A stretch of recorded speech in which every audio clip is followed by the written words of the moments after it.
Alright, so we're back with Tough Guy. So what I want to do is, because I'm quilting in, diagonals, what I want to do is kind of save some drama and roll this thing up. So as you can see, hold on here, I put down with my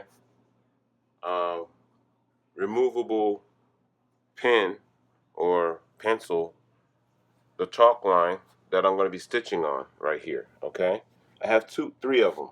Here's another one right here, and the third one to finish off the corner. But because I'm stitching in this angle, which is kind of awkward, I'm going to roll this thing up. So I got one of these Canoodles. I don't know what is it called. It's called a water toy.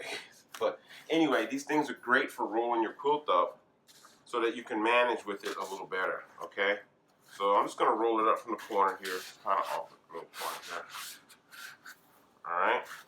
And then when I get to the machine, on my machine, I won't be fumbling around, or it won't be holding me back when I put it in the machine. Alright, guess who just appeared? That's Gunner. Gunner wants to be part of everything. Guns, watch out. Okay. And now I can manage this a little better when I go through my machine. Okay. So we're going to take this to the machine, and we're going to go on our lines that we already pre-made. And the great thing about this chalk, the washable pen or whatever it is, you don't need much to get it off. Okay. I mean, even when you're maneuvering your quilt around and it happens to rub against itself, it will remove itself, okay? So you don't have to worry about the drama of leaving pen marks on your quilt. I like it, I haven't used it very often, but when I do use them, they're a great tool to have, okay?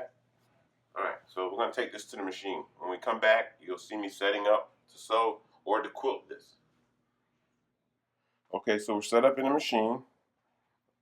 And we're just going to stitch down my little chalk line here. So it's going to be a little awkward because I'm standing on the other side so that we can give you a better view.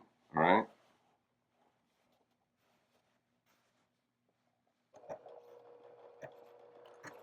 All right, so you just want to take your time, make that chalk line run right up in there. Okay, so another thing. I would normally use my walking foot here, but my machine is a monster, okay? And I should put the walking foot in so those of you who are new can understand how to use one. So on my next line that I stitch, I'll put my walking foot in. But the walking foot for this machine is going to be for an extreme case, okay? Here we go. Let's go ahead and go through here.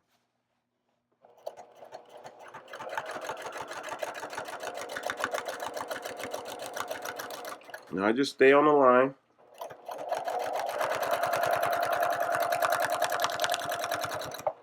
I go right through the intersections, and I just keep moving, okay?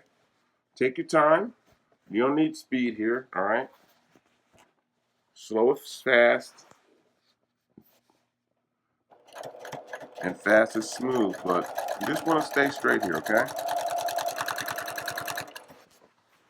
Now, what I have a tendency of doing is spreading apart or keeping my fabric flat to reduce the opportunities for puckers, okay?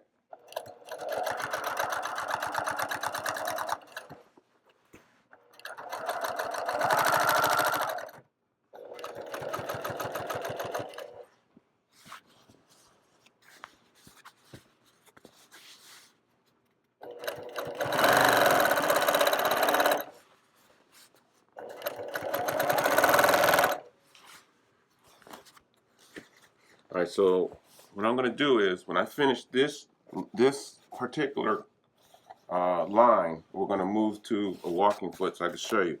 The thing about the walking foot on my machine is you can't go fast with it. You have to be a little bit slower. You have to go slower, which isn't a problem, and it shouldn't be an issue, okay? I mean, you should go slow anyway, but, we've got things to be doing here, okay? So everybody's harassing me about my New York beauty. I should have my walking foot on anyway, so I can go slower, right? So I can procrastinate. Okay, so you see this right here, right? See that little, you know what that's going to be. That's going to be a pucker. But if you can get to it before it starts, I just massage it out the way before it creates itself. And what that is the foot is pushing fabric this way. And you kind of want to defeat it, okay? But it's okay. Puckers are a personality to me. I'm not worried about it.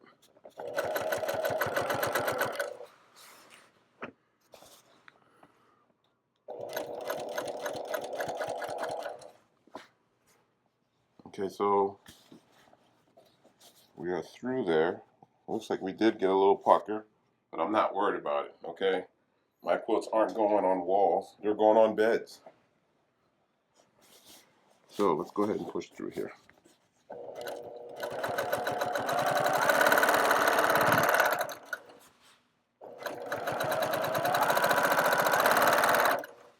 Okay, so we're making our way through here. And what I'm going to do is, I'm going to finish this thing off. And then when we come back, we will see what it looks like for our walking foot to be on my brother PQ 1500 SL. Okay? Okay, so on this pass, what we're going to do is we're going to use the walking foot, okay? So on this machine, you know, you've heard the different speeds that this thing goes, okay? And you don't want to use a walking foot that fast. You want the walking foot to do the job for you, okay? And if you're stitching that fast, it's just going to be ugly, okay? Now what I did was I got rid of the canoodle thing. It was getting out of, I think that canoodle that I used to roll up my quilt was too big. I think a smaller canoodle probably would have helped. And I think what I'm going to do is trim that down so it's easier to manage, okay? In case you're wondering where it went on the floor, okay? All right, so let's start here. All right, let's move that around. All right, so I don't have one of those little ice pick looking things, okay? So I want to get my fabric, my thread out of the way there. Let's go ahead and, it's about as fast as I want to go with my walking foot. Anything faster is just going to be out of control, okay?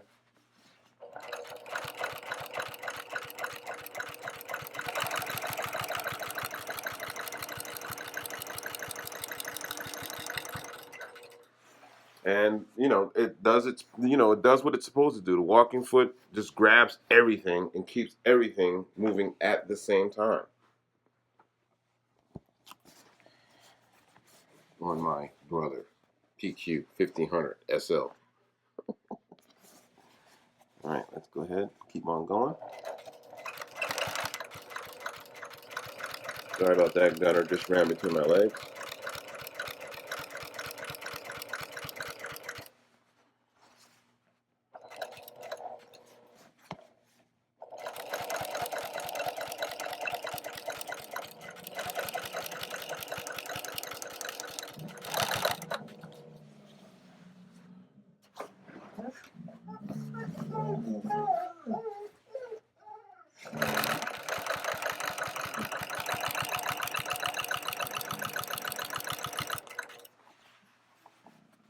And unlike my regular foot,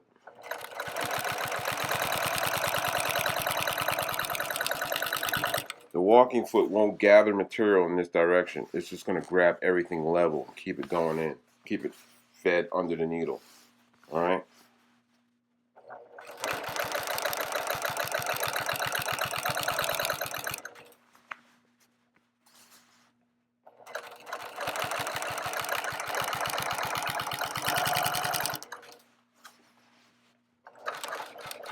Just go right through the intersection there.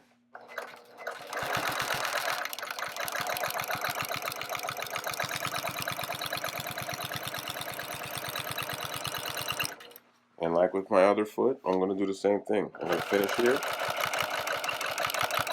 I'm going to back stitch, okay? Just to secure the stitch. And this walking foot on this machine, it feels like it's heavy. I love it. It's like it's meaty, beefy. All right, and that's the stitch with the walking foot. So we're gonna be moving on. We're gonna finish off this thing. All right, so real quick, okay. I'm thinking I'm just gonna stay with quilting the red. I don't think I'm gonna quilt the jean. All right, I don't want to overdo it. So we're gonna finish off with quilting the flannel shirt pieces, and then I'm gonna square it off. You'll watch me square it off, and we'll put our bind on. And the tough guy will soon be ready for addresses to come in. Okay? I don't want to overdo it. We want to get it done and get it out. And that's why I've chosen not to quilt through the jean sections, okay? I'm actually kind of proud because I'm a stitch in the ditch guy. And this is the first quilt that I've done and I wasn't in the ditch, all right? I love being in the ditch, all right? Being in the ditch means you got cover. And I had to come out the ditch, and I came out the ditch, and I'm happy with it. I'm very happy with it. So I think you'll see me free motion a little bit more and come out of the ditch a little bit more. We'll see, because when the New York Beauty comes up, the New York Beauty is going to be a little different, all right? It's going to be new for all of us and a little bit out of my element, but we're going to just do it together, okay? But I think I've come out of the ditch for a little while. We'll see how that goes. Thank you for watching. When we come back, we'll be closing this thing up, I guess. All right? Remember, it's only fabric and it's only thread.